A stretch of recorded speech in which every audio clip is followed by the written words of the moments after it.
Welcome to the latest edition of Until Saturday Reaction episode. Oh boy, Dave, I don't know where to begin. I'm Ari Wasserman. Let's start there. You're David Ubben, and I want everybody to know that Dave had leftovers from the melting pot for dinner tonight. So if you thought tonight was going to be normal, then you were clearly mistaken. So Now let's we had the, clarify real quickly. Leftovers from the melting pot from my wife's birthday dinner last night that we took from the restaurant uncooked. So I cooked them on the stove tonight, not you could reheated. take raw meat as yeah, yeah, man. the waitress was kind of like, "Are you sure about the temperature?" He's like, "We're good." So David Ubben starts off the show by acknowledging he took raw, uncooked meat home in a box for leftovers. You are a. How are we supposed to do a live show? Man, this is unbelievable. Like, just when I think you can't get weirder, you go and do what do? Like, take blocks of cheese home and put them on the stove and melt it and everything? That is bizarre. We'll get into that in a no, little bit. just That the is one course bizarre. meal at home. But anyway, Yeah, we got to talk actual football, maybe. Yeah, you cooked the meat.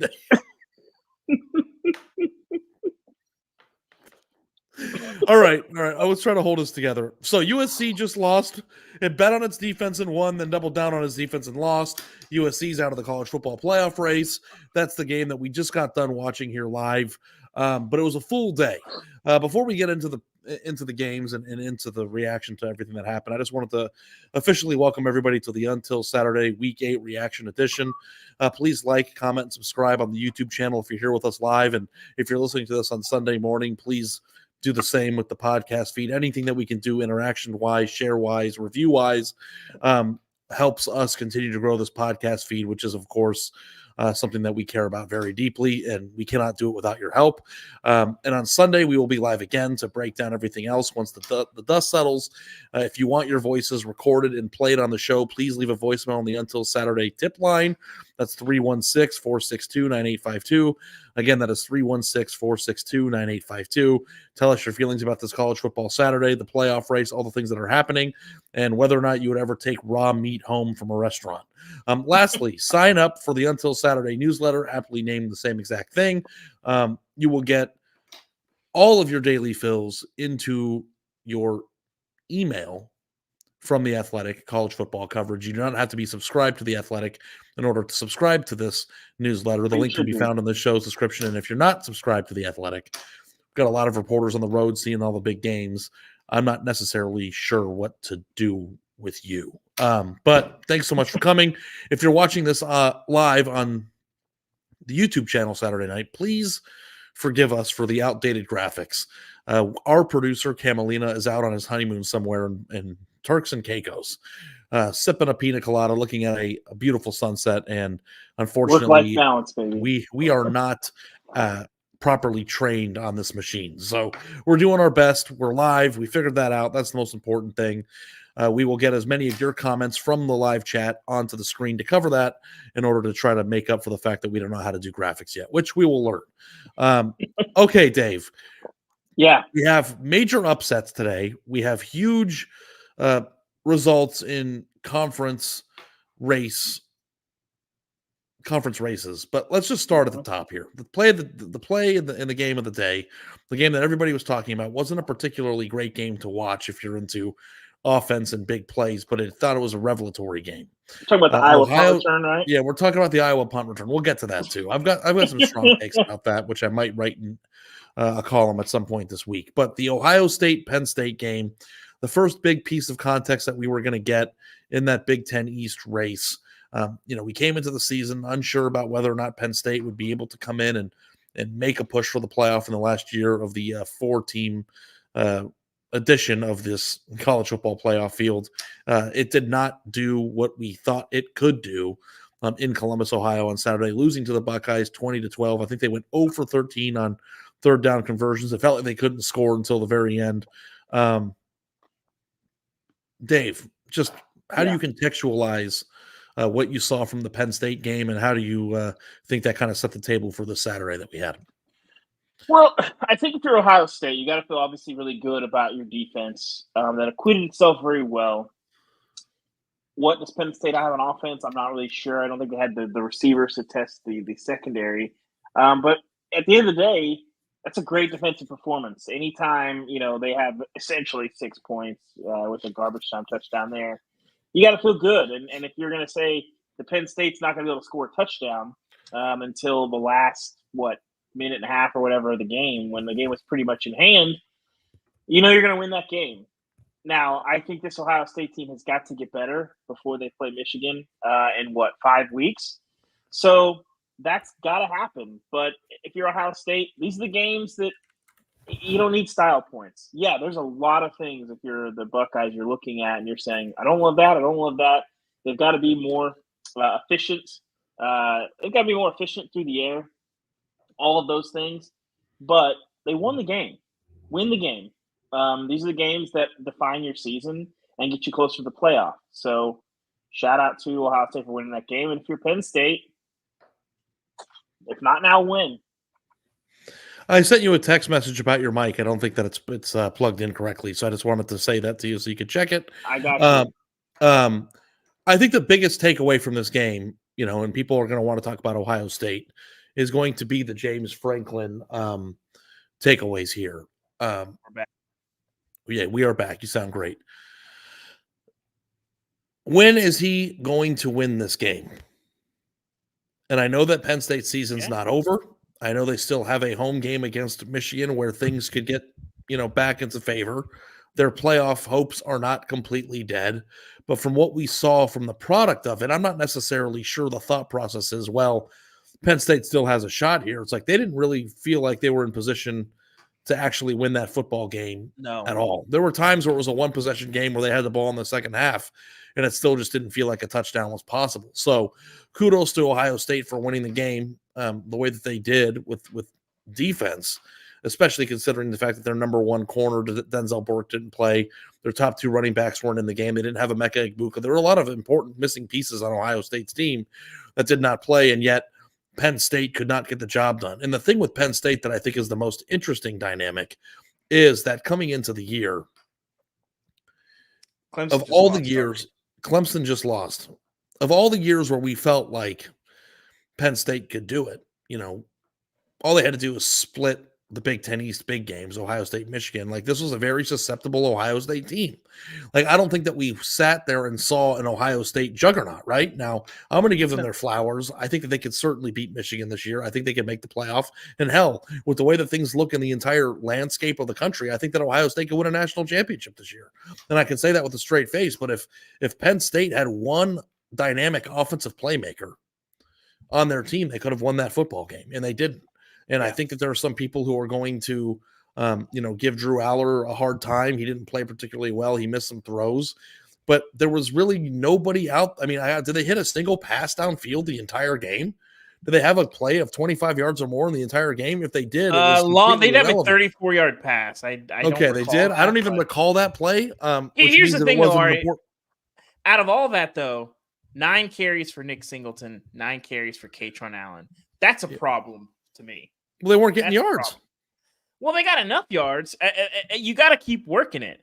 5.5 yards a carry for Singleton, a little under 3 for Kaytron Allen. At the end of the day, you got to get those guys more touches and a little creativity. Get them in space. They don't always have to be running between the tackles downhill. Those guys are tough to bring down in the open field. And yes, Ohio State has athletes, but there just wasn't a lot of creativity. And Penn State's defense played well enough to win this game, make it a competitive game, and it wasn't even. I mean, it was sort of competitive, but Ohio State controlled that game for the second half. Yeah, I mean, I never really considered the notion that Ohio State would lose that game. It just didn't seem that they had Penn State. This is the firepower to get it done. And the thing that I think is most fascinating, and Penn State fans might want to pull their hair out when they hear me say this, but the top 2 receivers on Ohio State's team on the field are from Pennsylvania, one of whom is Marvin Harrison. And I feel like the game would be as simple as if you could recruit Philadelphia a little bit better and get that guy in your team, and he's on Penn State, not Ohio State, the game might be different. So here are the statistics that you have to say, and I think that the number one overarching thought process is James Franklin. He is now 3-16 against top 10 teams at Penn State. He is now 1-13 versus top 10 editions of Michigan and Ohio State. He is now 0-10 versus top teams on the road, all while at Penn State. And at a certain point, that goes from being let's think that they're in the Big Ten East, which is the toughest division in college football, to that's your legacy there. Yeah. And I tweeted during the game that this is a pretty big legacy game for Penn State, and Penn State fans pushed back at me a little bit about that. And I thought, well, if this isn't a legacy game for him, then when is it going to be? Like, how many years does it take for you to be put in a position where you expect to win this football game? And if you expect to win this football game and you don't, then you're held accountable for it. And I think that the funniest thing about it is when Penn State gave James Franklin this God contract, I think it was after the Mel Tucker scenario. I thought to myself, do Penn State fans even love him enough to want this scenario? And now, they're not going to go fire the guy. And I'm not saying they should, because they're a pretty good football team. But this is not good enough if this is the peak of Penn State. And are we sure that this isn't the peak of Penn State?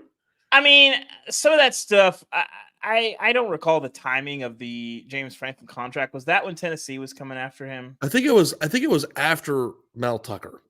That's all I know. And there was USC rumors that at the contract, time. And that contract isn't real. There's two times you got to pay a guy: when he exceeds your expectations or wins something that we haven't seen at that school in a long time, or when you got to keep your coach. And I think that's a little bit of both in terms of, if you're James Franklin, why is Mel Tucker, who had one good year, making more money than me? And if you wanted me to stay away from USC, keep me. So the contract is sort of secondary. I don't know that the contract says, well, we gave him this contract because we love him because he's taking Penn State to new heights. At the end of the day, you feel like he's the best guy for the job. You don't want to be on a coach search. So that's what we're going to pay. That's the price of doing business. So the contract's sort of convoluted to your points, which are correct, which are, I mean, I said it at the top. If you're not going to do it now, when this is the best team that Penn State has had, maybe ever, probably ever under James Franklin, and Ohio State is rebuilding, doesn't really have a game changer at quarterback for the first time in 85 years. Yeah. Yeah. And that's what you put out on the field. I know you're on the road. I know it's tough. And it's one thing to lose that game. It's another to be totally hopeless on offense and not score a touchdown until the game is well in hand. That's a problem. We need to take Zinter here said this, and I think that it's true. I think I want to take 2 minutes to give Ohio State their flowers before we move on. For them to be missing the pieces that they were missing, for them to come into this game against a top 10 opponent and dominate it for the most part. Now, the scoreboard wasn't lopsided. I think that we spend a lot of time critiquing, or at least I do, critiquing Ohio State for not winning enough against teams that are overmatched and not giving them enough credit when they beat a top 10 team. There's no such thing as a bad win when you're playing a team that's a top 10 team. And we might come to find out that Penn State is actually legitimately a top 7 team in the country this year. And if they are, you beat them, and not only that, you put them in a position where it felt like they couldn't score. Like they need to be given the credit for that. Now, obviously, Ohio State will ultimately be judged on whether or not they beat Michigan at the end of the year and, get that rivalry back on the same footing. But, as Kyle McCord continues to progress, as the team continues to get healthier as they go down the stretch here, I really do believe that they have the talent, if everything clicks, to potentially win a national championship this year. And I think that people think that's nuts. I do wonder if, and Ralph Russo said this to us, our guest on Thursday, texted this today, but I don't know if we're being tricked into a viewpoint that the entire country is this, game filled with parity and we have no idea who's going to win. And then Georgia's just going to rock shit at the end of the year and kill everybody and just win the game.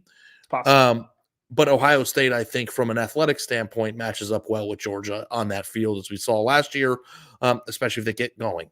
Now, the way that we've learned to judge Ohio State or view them the last few years is Ohio State has a bunch of offensive skill positions. They can score 50 points a game against anybody in the country, and that's how they're going to win or battle in these games. I don't know if that's true this year. I don't know if Kyle McCord is that dude yet. Maybe he'll turn into that eventually. He might be, but he's not going to be in 2023. I don't see a quarterback that's going to win you a national championship. So the point here is that Ohio State's defense under Jim Knowles, who's making $2 million a year, to coordinate that defense is a legitimately really, really good defense. And, if Ohio State wins games defensively, it might be a different style, but maybe they're built more like Georgia was last year and the year before than they were Ohio State last year. They still have the dudes on the team that are going to get drafted. So, and when you play in a dome against a really good team, you have Marvin Harrison. He's going to get open. I don't care if some dude with no arms is throwing the ball. So he was insane today. Yeah, he cannot be covered. Just like, listen, I think Ryan Day hit it up or mentioned it, in his post game of like, everybody knows they're going to try and take Marvin away, especially when Ibuka is not playing. And for him to do that today, where there are multiple times he's running free, credit to Ryan Day for scheming that, and credit to Marvin Harrison to be able to run those routes and get open in the way that he can. I mean, Marvin Harrison, listen, if you want to make a case for him as the best player in the country, I know the production hadn't been there. The Blitnikoff Award stuff is always pretty – it's kind of weird. You get tied into who's the best player. Sometimes guys have gaudy production or 20 touchdowns or whatever. I haven't seen a receiver play better than Marvin Harrison does when he needs to. I don't think anybody in the country plays their position better than Marvin Harrison plays his position. I mean, let's not shade Brock Bowers, Ari. Well, he's not even playing. I know he's got a bum ankle, I mean, but like Brock Bowers, I would probably say that's the only person that you could make a case for, and you could say that potentially Brock Bowers is the best tight end prospect in the NFL as seen at this level. So there are whatever. I'm not going to split hairs with you about Brock Bowers. The point is that the chat's bringing up Keon Coleman, which is true. Keon Coleman is really, really contested good ball specialist, but I think Keon Coleman is not nearly as good at getting open, which I think is a more valuable skill to a receiver than Marvin Harrison Jr. is. So I think Marvin Harrison Jr. is the complete package, and if he doesn't turn in to Justin Jefferson in the NFL, then something went wrong with him. Yeah. Like that, Keon Coleman's incredible. Bears. Or that means the Browns drafted him. I don't know which one it is, but I think that was a really exciting Big Ten game. I think we learned that Penn State, unfortunately isn't exactly who we thought they were going to be, and Ohio State continues on. I think that Ohio State, there's a certain level of inevitability that exists the same way that it does with Alabama. Their next 5 games are Wisconsin, Rutgers, Michigan State, and Minnesota, and then 5 weeks from now we're going to get some answers to some questions that kind of loom over Ryan Day for an entire year. So big win for Ohio State. Multi-view on here, Ari. Yeah. No nitpicking from me. I hope Ohio State fans are happy to hear that, and we'll segue into the next thing. But before we segue into the next game here, Dave, as you say, you're going to find Pac-12 Network. Michael Penix Jr., I believe, has 3 turnovers in the first half, and Washington. No, it's on Fox Sports 1. FS1. My multi-view one. I still had Clemson on, and that Arizona State is leading as we do this at 11 p.m. Central Time. 6-7-0 here with 4:22 remaining in the first half, and our Heisman straw poll leader is turning the ball over a lot. So, it's been a weird day. Teams, I think maybe one of the bigger upsets that we've seen is North Carolina losing to Virginia outright, which is just unbelievably unfathomable. Virginia has played a much better football, the last few weeks than the team that started the year. They lost to Tennessee by like 5 touchdowns to start the year. We're 0-5, but we're competitive. They've been hanging in some ACC games. That's inexcusable from North Carolina, and you want us to take you seriously. And Ari, I think that you've mentioned who was it that you compared North Carolina to? Was it USC? I said that if we're going to take USC seriously as a national championship contender, then we cannot dismiss UNC, who is built very similarly, now that looks really hilarious. Because I think their defensive front is better most of the time. But this goes back to sort of the Texas point too, Ari, that North Carolina, you don't trust them. That's why I was getting some angry comments and tweets when on our hot takes story that we did revisiting the preseason hot takes. I said we get a ACC championship with 2 undefeated teams. That felt like a hot take to me because I just looked down and I was like, I think I actually trust this Ohio State, this North Carolina team. And sure enough, as 23-point favorites at home, they lose to Virginia. Now, inexcusable, but I will say for Mike Hollins, who I covered after the shooting last year, talked to his dad some. I mean, that program has been through a lot.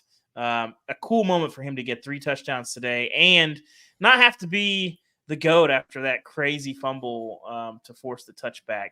So 2 sides of the coin there. Absolutely unbelievable loss for North Carolina that really does mar a season, because I'm not sure that even if they're an 11-1 or 12-1 ACC champion, they're probably still not getting in the playoff. I don't think they have the wins. South Carolina's not going to hold up.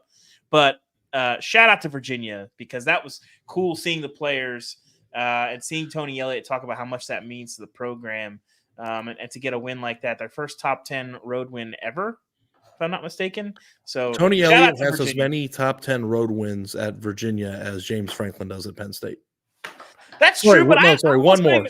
More. I don't even want to get James Franklin involved in it, because Tony Elliott has had a rough go at Virginia. Obviously, last year, I mean, I went there. I spent Buddy, time. he has I've been more around. wins than James I know, Franklin but at my only Virginia. point is Okay. just I don't really want to make this Virginia win about Penn State. I think Virginia deserves this on their own, to have a game like this play out the way that it did, then bouncing back, getting a couple huge defensive stops against your number 1 pick in the NFL draft next year, Ari. Yeah. It was cool to see might UVA. actually be the number 1 pick in the draft, by the way. Maybe. We'll get to Caleb. We'll get to Caleb Caleb people here. are coming out today, so Yeah, there are some Caleb people. There also too, like, and I don't know if I got to read more about this, but hearing some potential offseason grab ass with Caleb in terms of wanting to play for certain teams and returning to USC and all that stuff. The ownership thing that can't happen. Can it not happen? Is it true? I mean, my understanding was that Mahomes tried during his contract negotiations, and there was some sort of NFL rule or something about I could that prevented that from happening. But I mean, the only people I think that should get ownership in the NFL are players like Mahomes. Certainly not people who haven't done anything in the league yet. But if things get a little weird, shooting your shot is a good life lesson, though, Ari. Yeah, do shoot your shot if given the platform. But here, speaking of shooting your shot, Drake May at 5-1 right now to be the number 1 overall pick in the NFL draft is kind of worth a flyer. Not only because I think the NFL teams are going to, trust me, when we get to February and April and we have draft coverage, this is going to be a discussion point. And second of all, if Caleb does something crazy and comes back and keeps cashing in those checks at USC because he doesn't like Chicago Bears or whatever, and it wasn't one of the 5 teams that he supposedly wants to play for, you might be able to cash a 5-1 ticket there, because I actually think that Drake May is a better NFL prospect. We can get to that. So, Dave, we have a lot of close calls here. We can go down the list here. Let's go to close calls with some big-time games. Why don't we start with Alabama? Alabama, I believe, was down 13-0 in the first half at home. 20-7.5 as well. And then gave up another touchdown. They're down 13. Yeah. And then they just blew Tennessee's doors off in the second half at home. What is your take on Alabama? And we starting to just accept the reality that they're Atlanta bound yet? Or are you still kind of waiting to see if they lose? I'm just impressed with this team's toughness, because they don't wow you. They don't have any sort of intimidation factor with teams. Teams don't walk in that game being like, I hope we can contend. Like, Bama's been in a bunch of games, and they've not been in games where it felt like, well, Bama's keeping them at arm's length, and they're not, like, they're in position to lose some of these games. I thought they were going to lose this game at multiple times today. And I was texting with a friend of mine, and I said, if Tennessee scores here before the half, they're going to win this game. And they did not. They scored at the half and still did not win. I think it was huge for them to get a touchdown in 2 plays to open the second half. That's the kind of thing that sets a tone and really turns a 2-score deficit into, okay, now this is a football game we're playing now.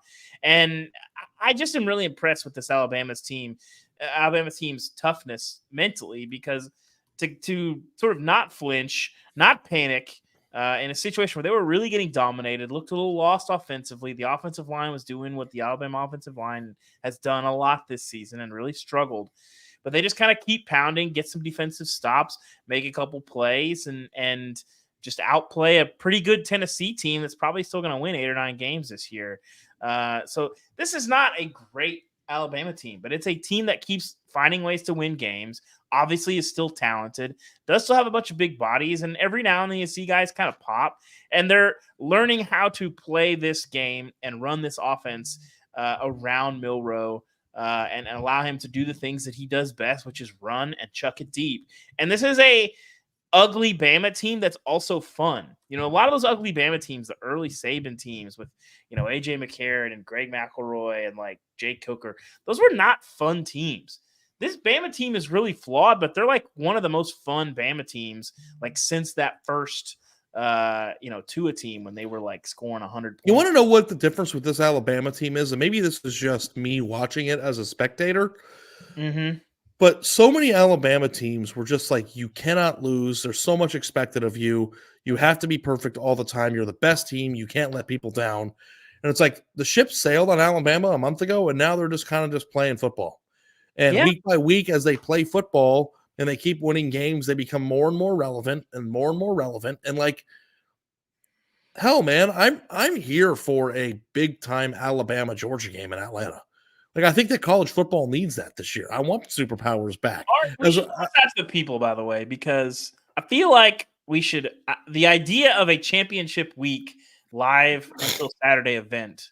I've been kicking this around. I feel like we got to do this somewhere. Maybe that's Vegas. Maybe that's Atlanta. Say it again. What do you mean? This the first city you mentioned. Maybe it's Vegas. Maybe it's Atlanta. Maybe it's Vegas.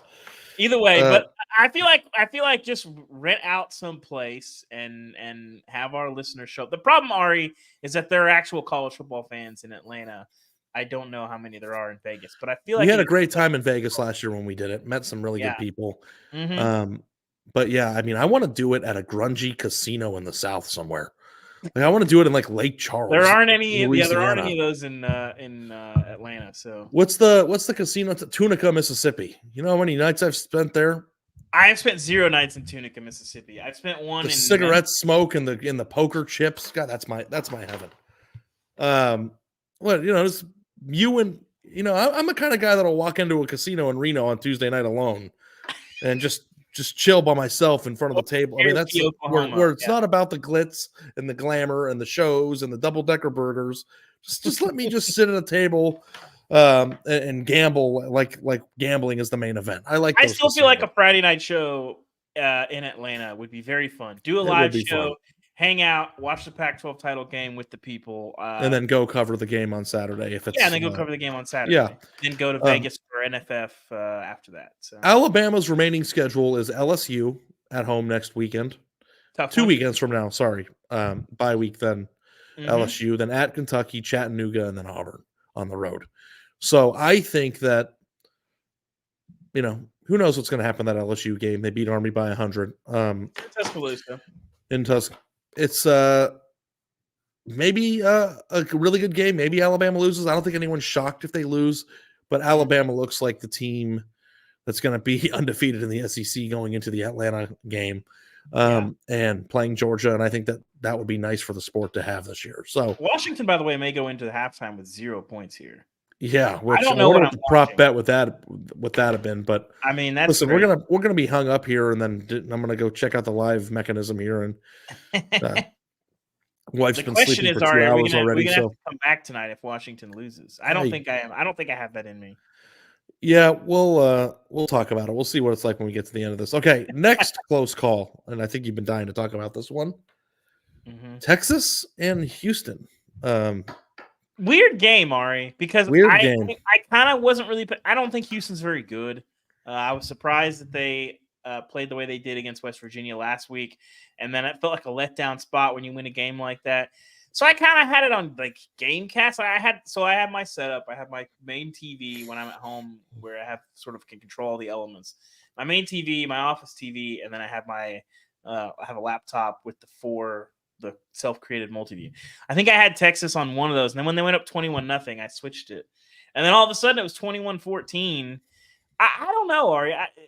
That's a weird game because Texas won that game and then all of a sudden got dragged into this street fight and had to go win the ball game and do so without Quinn Ewers, who might have had a shoulder issue. That smelled like an AC joint situation to me. Well, I didn't see the hit live. I watched it after.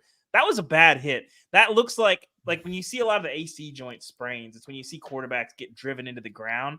But he got hit hard enough that it was, pretty. That didn't look good. That did not look good. And when you're leaving in a sling, They don't. Sometimes guys leave in boots or show up or have boots during the week, and it's not that big of a deal. A sling's kind of a big deal. Yeah, we don't know how severe the injury No. is. What I do think is possible is that we're gonna get to see more Malik Murphy, and if we do, I think that we might be having a conversation in 2 or 3 weeks of like, how is this guy not starting somewhere else? Like, I think he that might be next year. I don't think. yeah, that but the I'm saying powers like the that fact be that are he's going on this team. If Quinn Ewers is out for a few weeks, I think that Texas can remain unscathed with Kansas State and TCU and Let's not BYU get ahead coming of up. ourselves here. I like what I see with Malik Murphy, but he's also like never played. So I think that I'm he is good intrigued enough by to help Texas beat overmatched teams in the next few weeks of their schedule. Now, maybe in 2 weeks when they play Kansas State, that gets a little grab-assy, but BYU Kansas State, by the next way. week. But aren't you going to give me Detour. like crap for like Texas almost losing? And we got to say the one thing you Yeah, didn't say if you weren't but I watching it. expected Ari. I will Houston say Kansas State is in a got weird hosed spot. at the end of the game with a weird Yeah. spot. Did you see that? Yes. It was a fourth down Terrible spot that they didn't get, and it just or a third Even down spot that Tillman- was a first down. We got a Tillman Fertitta tweet after the game with the spot circled. It was a crazy spot. I saw it live and thought it was a first down, and I was kind of looking at other games. Then all of a sudden, I thought it was a they were first down. I didn't even know we were measuring it. yeah, I didn't either. And they were running a play, that weird sprint out play, and I looked down in the middle of it. It was fourth down. I was like, whoa, what happened Yeah. there? So Texas, kicked ass, let the foot off the gas. Quarterback got injured, helped by a late call. Continues their ability to not lose to overmatched opponents. I was a little bit nervous today. I don't want to have the podcast with you about like Texas lost to BYU. Like, I just don't want to do that this year. So, I thought there was a chance. The K-State thing with Will Howard and Avery Johnson, buddy, K-State might be hitting their stride. 41-3 today against TCU. We don't need to talk TCU, which TCU might be for everyone who is annoyed at all of the Colorado brouhaha of the first month of the season. Blame TCU because that is an ugly loss from a team that obviously is not as good as people thought they might be to start the season. I mean, that was like a top 15 team to start the year, and obviously they're not one of the 15 best teams in the country. But K-State, man, they've had some rough moments, and that Mizzou loss looks a lot better as Mizzou starts piling up wins. And the K-State Texas thing, that's going to be interesting. People were giving me a lot of crap about Texas. Why don't you believe anybody? Texas stinks. We told you before the year started. Like, it was already happening today.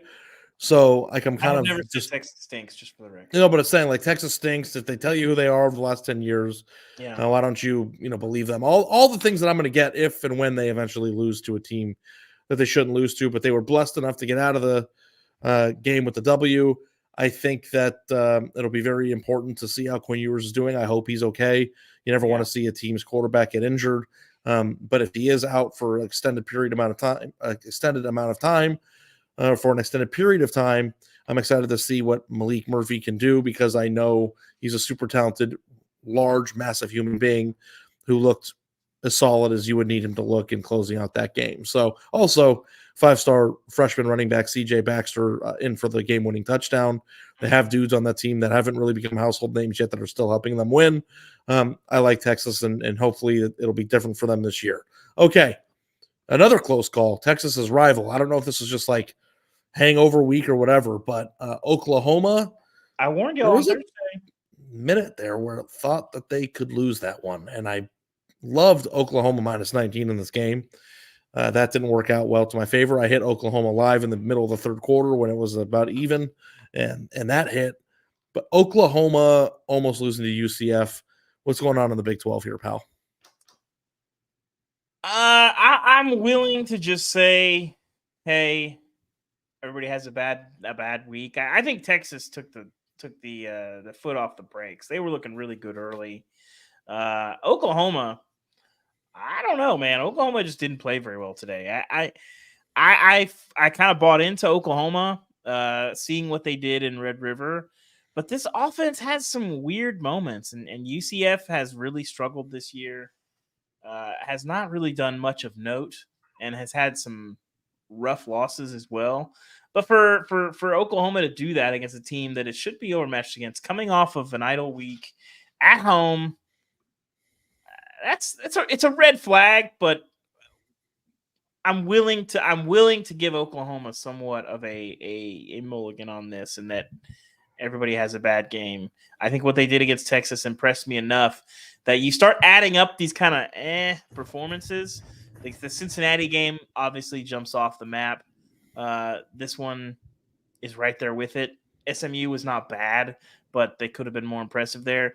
But you still have that Texas win in your back pocket. So OU is that today's concerning, but I need to see like one more of these where OU, because you have built-in trust with OU because of how awesome Somewhat. they were for a different coach. You were just I like don't all that actually built-in with this trust. team because I don't know how like what a Brent Venables team that is capable, that isn't beat up and has a rebooted roster with a bunch of transfer situations they had last year. I don't know what that looks like.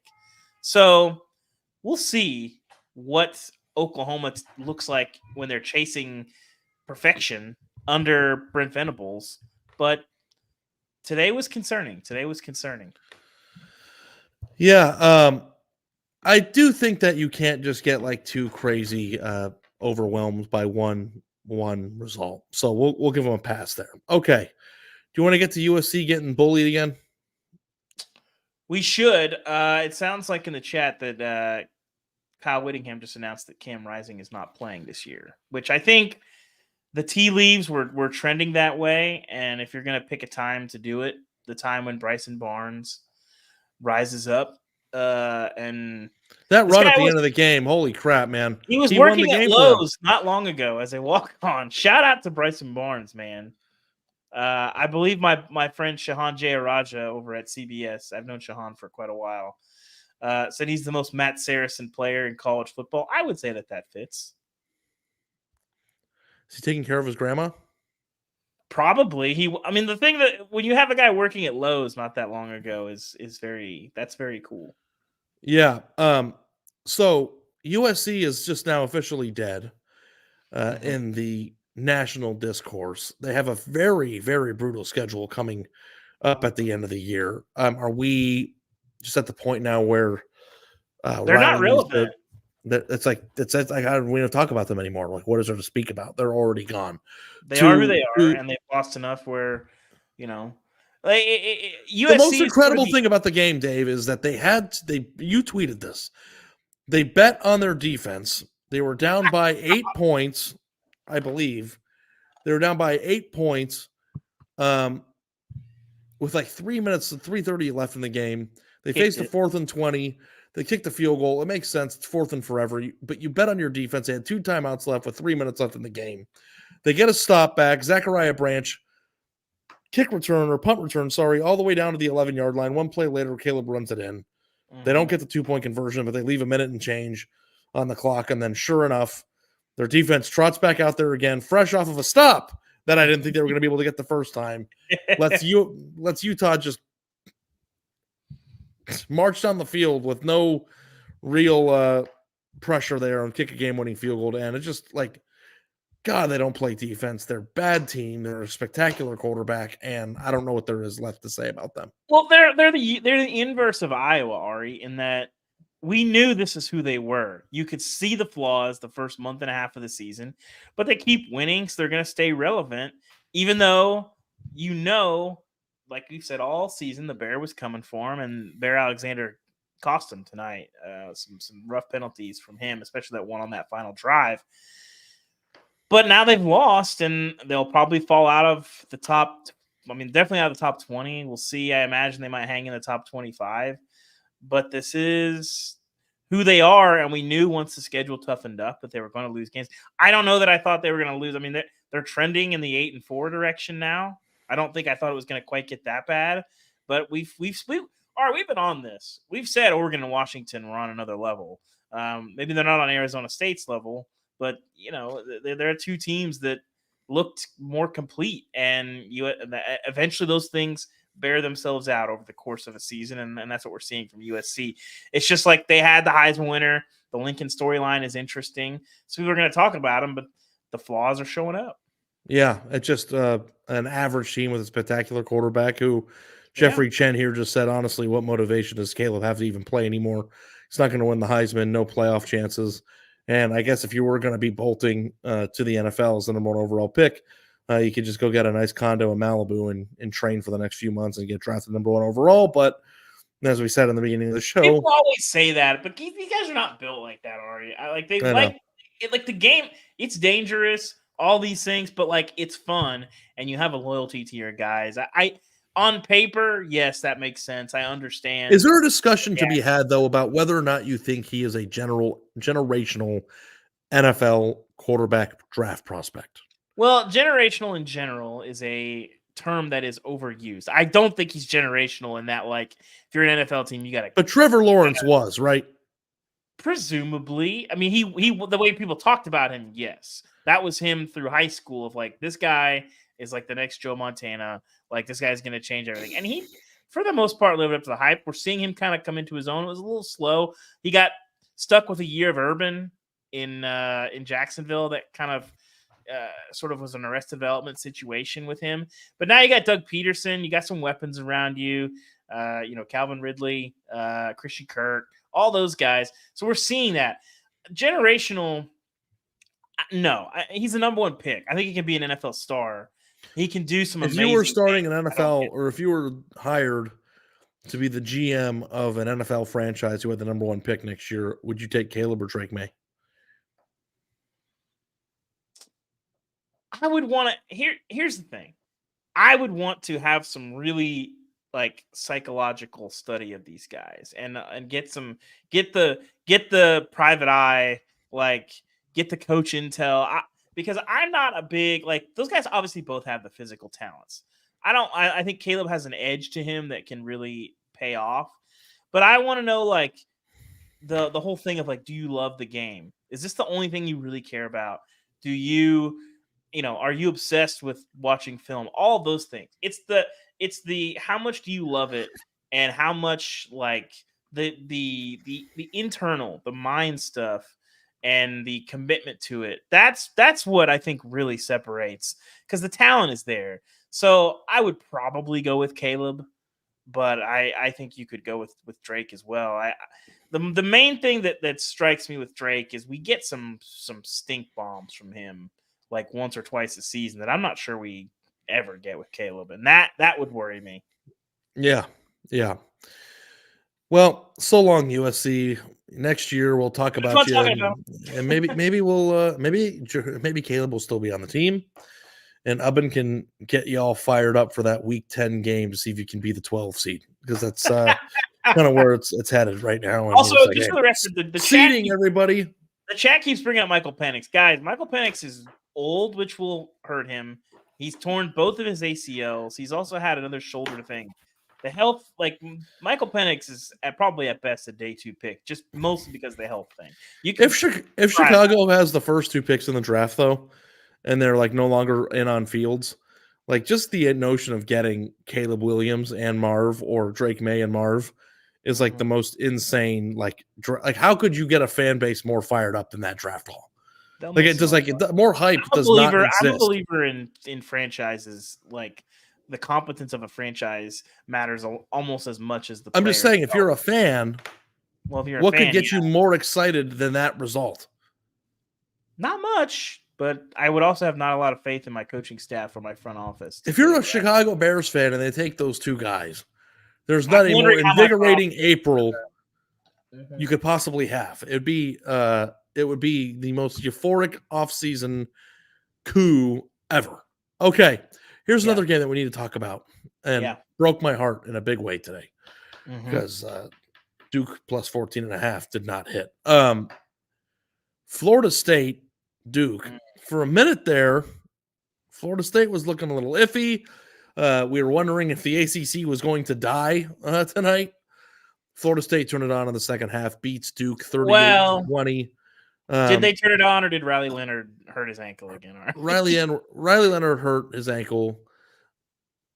They won 38-20. It seemed like there was a chance they could lose the game. It felt weird. I think Duke had like 5 yards of offense after Riley Leonard hurt his ankle. I mean, we said this on the Thursday show earlier. I said if Riley plays, Duke's going to cover. They're going to be competitive. If he doesn't play, they're going to get spanked. And we saw this 7 for 16 for 69 yards passing and an interception before he came out of the game in the second half. I know that, Ari, Okay. but there's something to be said for, like, if you watched when he came out, and especially once they took the lead, their D-line was teeing off on Beelan. Like, he couldn't do anything.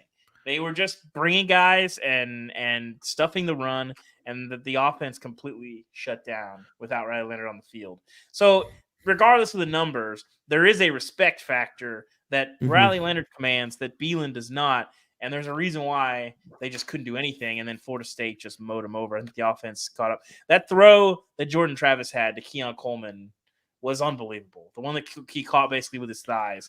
Like, they showed the sort of the Madden view of that throw. That window was tiny, and oh my goodness, that dude, man, both of those guys, Jordan Travis, Keon Coleman, stud town.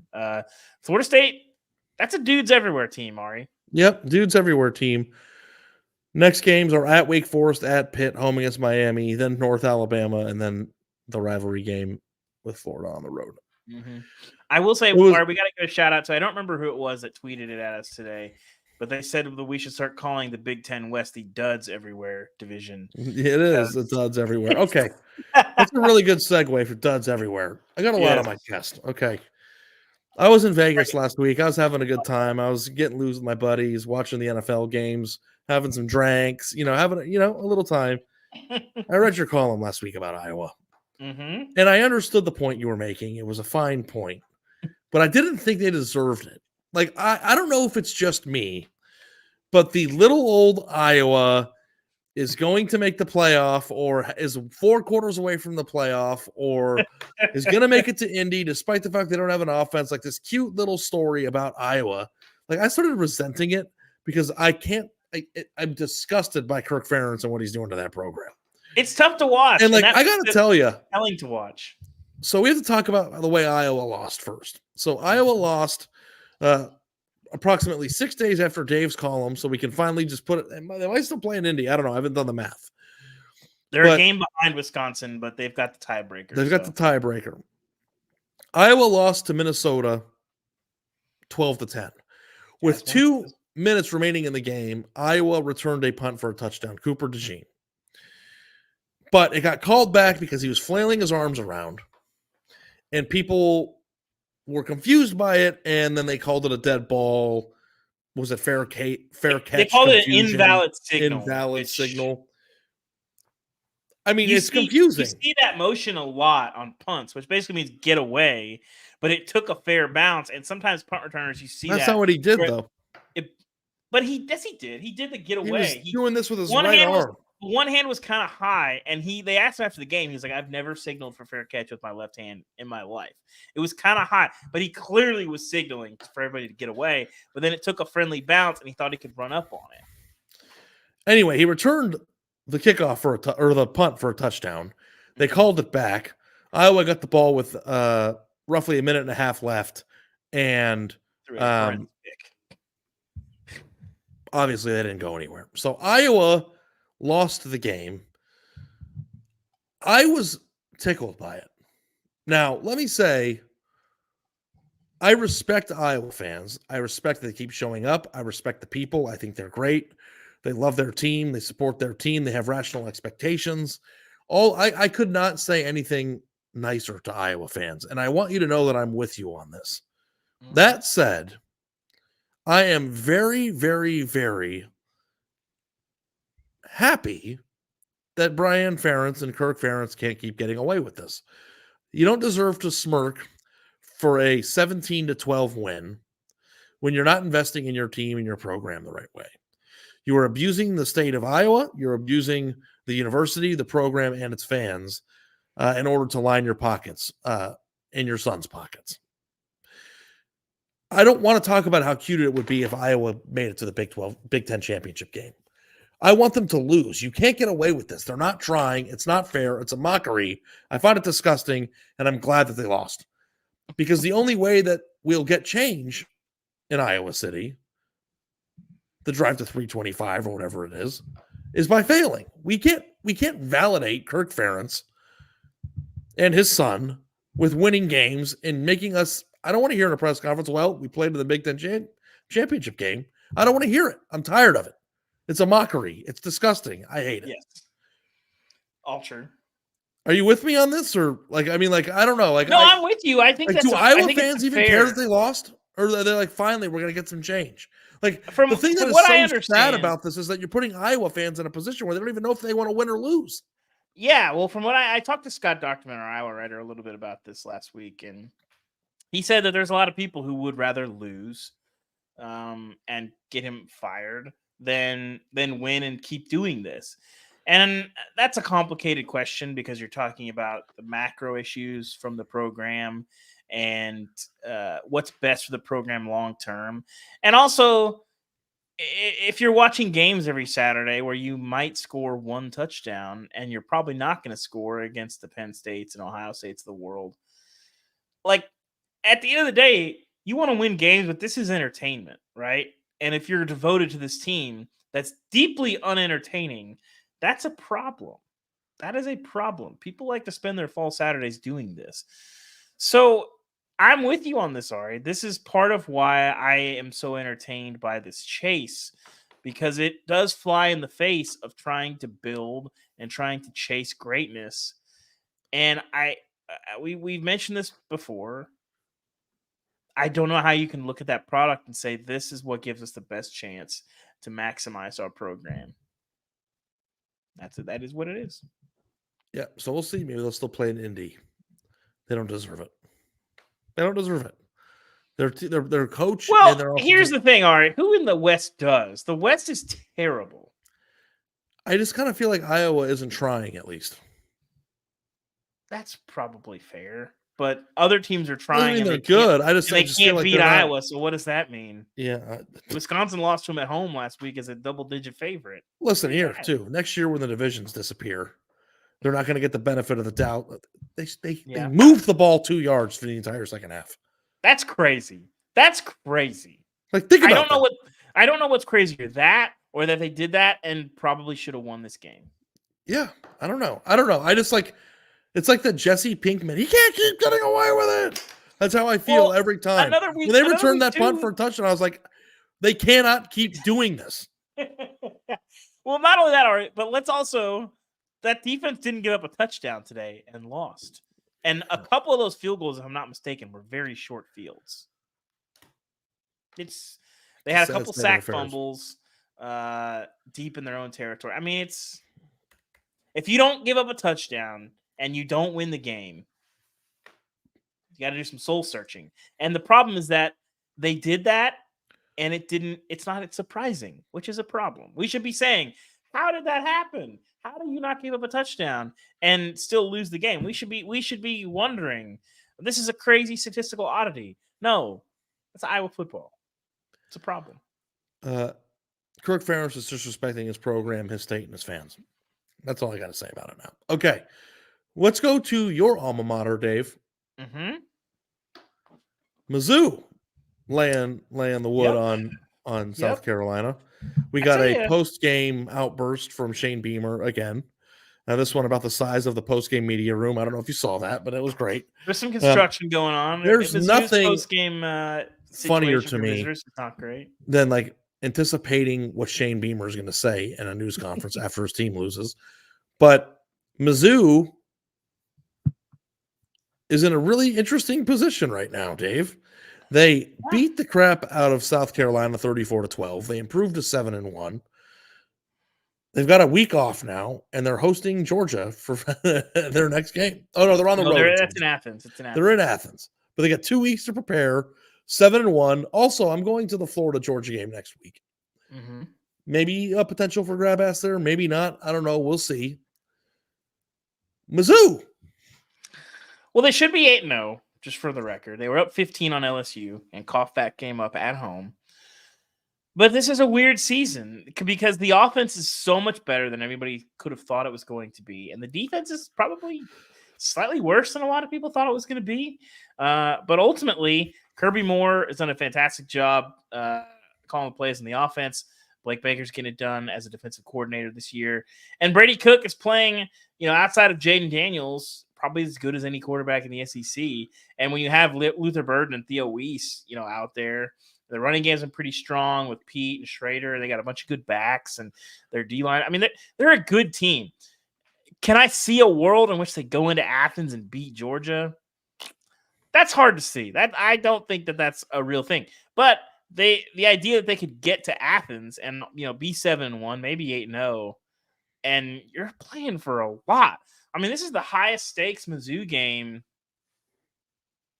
in a long time. I don't remember. I mean, probably one of the SEC championships. I think they were very big underdogs in both of those games and weren't particularly close to winning them, if I recall.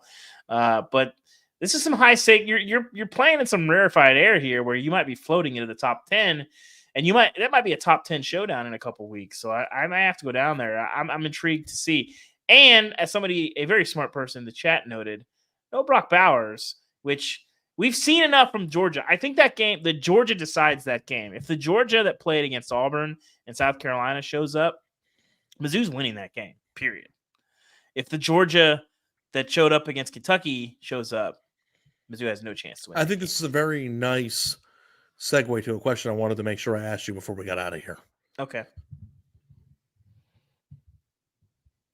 We posted on The Athletic our middle of the season college football playoff picks. It ran on Friday. Right. I think of the entire staff, Chris Vanini and I were the only two who did not pick Michigan. Yeah. We picked Georgia to win the national championship. And I'm wondering, from your perspective, we didn't talk about this. Michigan hammered Michigan State, I believe, 49-0, and they keep the death march They'll hit continuing. those Michigan alt lines, friends. Yeah.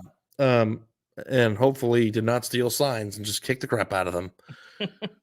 Explain to me why you think Michigan is the clear-cut pick right now. And is it possible that the Ralph Russo text is true, which is we're talking about Penn State coming into the weekend. We're talking about Ohio State exiting the weekend. We're talking about Florida State, other teams that are in the mix here. Is Georgia just on a collision course to three-peating? And you don't think that? And why has Michigan made you feel that they are the pick, not only to win the Big Ten, but the national championship? Well, I think it's kind of a coin flip between those two. I did think about it. I think they're clearly the two best teams in the country. I don't think either one of them is unbeatable. But for me, it comes down to the line of scrimmage.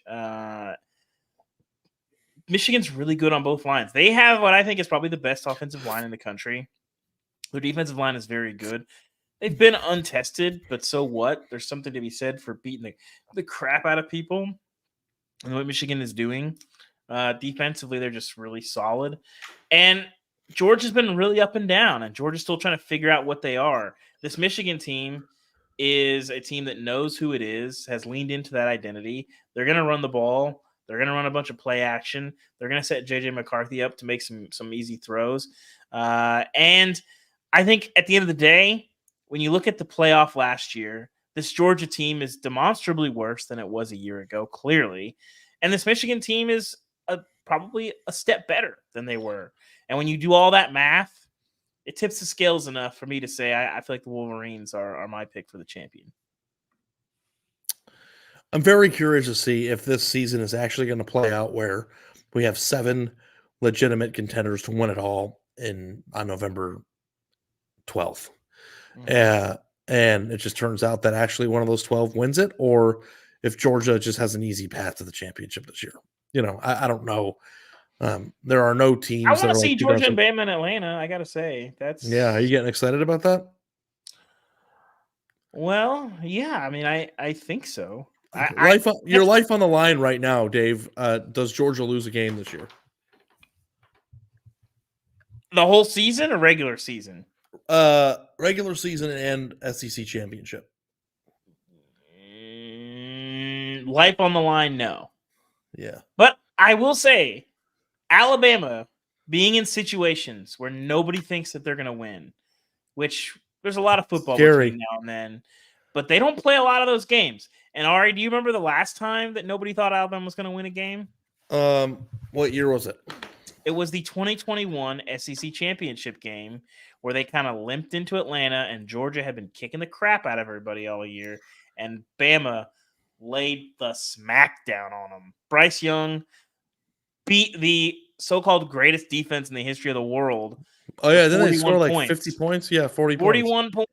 Butt Yeah. kicking. Now Georgia got their championship a month later, got their revenge, but that's the last time and probably the only time in forever I can remember that Alabama took the field where most people were like, they can't win this game. And I think you're going to get some similar conversations if Bama gets to Atlanta. Okay, we're pushing 11:40 p.m. Central Time. I want us to make sure that we get through the high five for G5. Why don't you take us through it, Dave, and then we'll update people on what is happening in the Michael Pennis. They just fumbled. They just turned the ball over again. So I don't know what we're gonna do if Washington ends up losing this game. But I don't think I have it in me to come back tonight. Yeah, I don't know. We'll have to write something tomorrow or do something. But we'll come back. It's late, but yeah. Take us through the G5 real quick here, Dave. Well, let's start with James Madison, who has a legitimate chance, Ari, to go 12-0 and not make a bowl game. Do you care, Ari? Sure. I like undefeated teams. Well, if there is not enough spots, James Madison will be the first team in there. And supposedly, James Madison and Jacksonville State, both of whom are not eligible for a bowl game, could play an exhibition game in like Hawaii or something, wherever they wanted to, I think legally.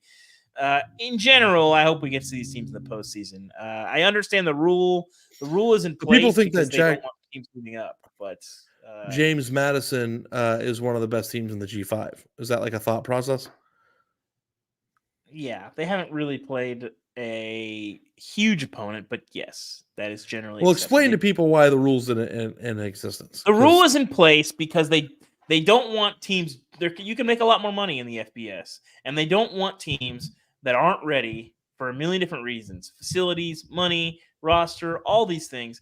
Just jumping up into the FBS to make money because it behooves you financially. James Madison, Jacksonville State, these are not programs that did that. But that's why the rule is there. Now, James Madison, the NCAA right now, the state of the NCAA in general, with transfers, with everything, we see this with Tez Walker, they're not wanting to do waivers. They're wanting the rules to be the rules. Now, James Madison obviously was ready. Obviously should be allowed to play in a bowl game.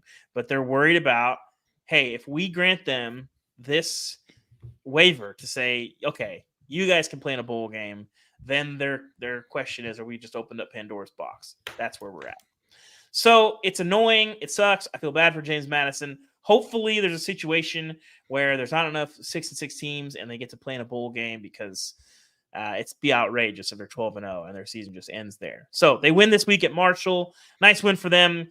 Their defense is unbelievable. I watched that game. Marshall could not do anything. Tulane today survived with a late Michael Pratt touchdown to beat North Texas. That was a back and forth game. North Texas rallied, tied the ball game. Tulane, a tough team. Michael Pratt, very experienced. We've talked about how much we love him on this podcast. Even though Ari doesn't care about him, it's fine. Air Force, also undefeated, Ari. Beat Navy today. Quarterback Zach the touchdown pass. I saw it. 94-yard touchdown pass. Was not supposed to play today, supposedly, and then did play. But Air Force, another undefeated G5 team they're ranked. They're going to be in the mix. You never really know how the committee will handle these G5 teams and their resumes. So we'll see 9 days away, Ari, from the first playoff committee, top 25. Toledo, as I said they were going to do, Ari, went on the road today, beat Miami to move to 7-1. Shout out to Jason Candle, DeQuan Finn.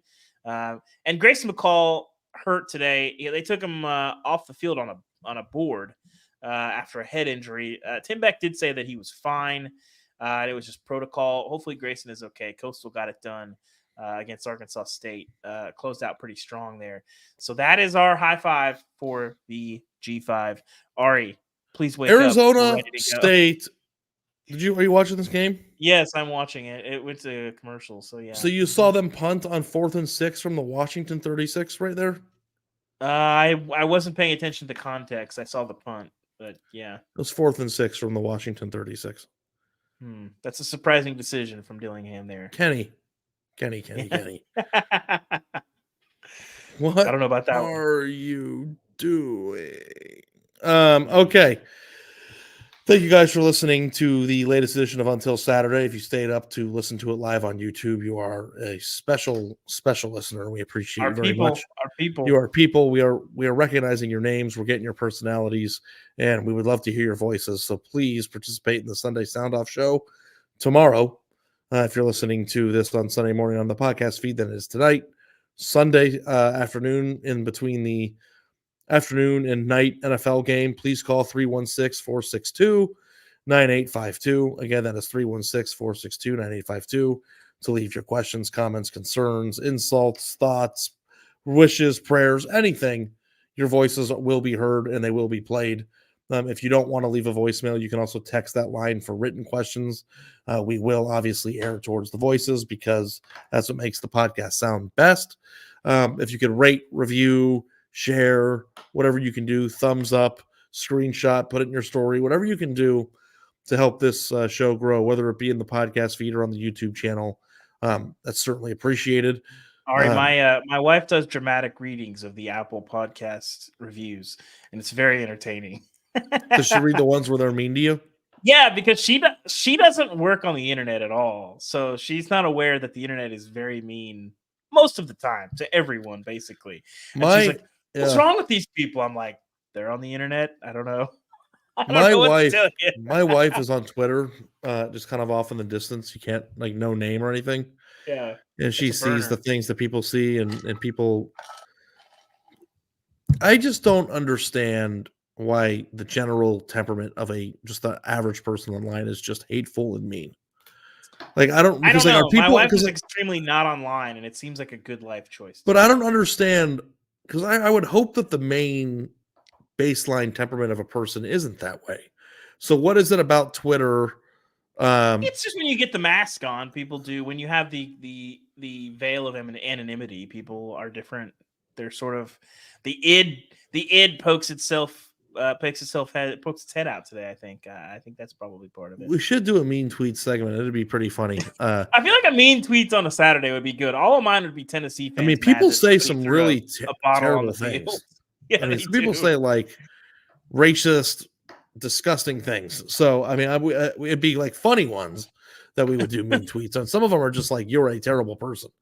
But I just hope that if you are one of the people listening to the show who likes to comment terrible things to people, that hopefully you've got more going on for yourself in your life. I think once I was in the business a few years, it doesn't really bother you because you recognize that on the internet there's a silent majority that just consumes the content that they like. Yeah. And just sort of leaves it at that. I do it with a lot of podcasts of people I don't interact with, but I'm like, I love that show. Yeah. Or I love that post, and that just is what it is. So, when I was 23, 24, some of that stuff would bother me, but you get a little older, you realize I just don't know what would have to go wrong in your life for you to get enjoyment or gratification or fulfillment being awful to somebody else you've never met on the internet. But I'm happy that my life is fulfilling enough where I don't have to worry about that. And if you're on this chat listening to the show, we really appreciate that. If you want to leave a review, let us know what you actually think. If you really want to be mean to us, call into the hotline. Yeah, I do want to hear the voice. Do it.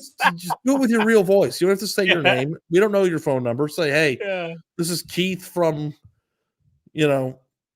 Sheboygan, Wisconsin. Ari, you're a real asshole. Whatever you want to say, we'll play it on the show. We really appreciate defend my melting pot takeout. So yeah. We're gonna have to talk about that. Whoever we have on the show on Sunday. Taking raw meat to cook at home is a truly bizarre behavior. Is it, Ari? Or is there a lot of it? And I realize, hey, that'd make a pretty good dinner on Saturday. And it's very annoying on Saturdays if I don't I gotta get stuff to make at the house on Saturdays that isn't that complicated because I'm watching games. I don't have time to go run and get food. I'm not gonna make my wife go do it. She's kind of got her own stuff, taking care of the baby, all that stuff. So it's bizarre. Okay. Yeah. Listen it's not bizarre. To Sunday Sound Off on Sunday afternoon. If you listen tonight, really appreciate that. We care a lot about you guys. We're hoping to do the best show that we possibly can, and we're having a good time with it. We hope you're enjoying it too. For Dave Ubben, I'm Ari Wasserman. That was the latest edition of Until Saturday. We will see you guys tomorrow. Bring back the turnover chain.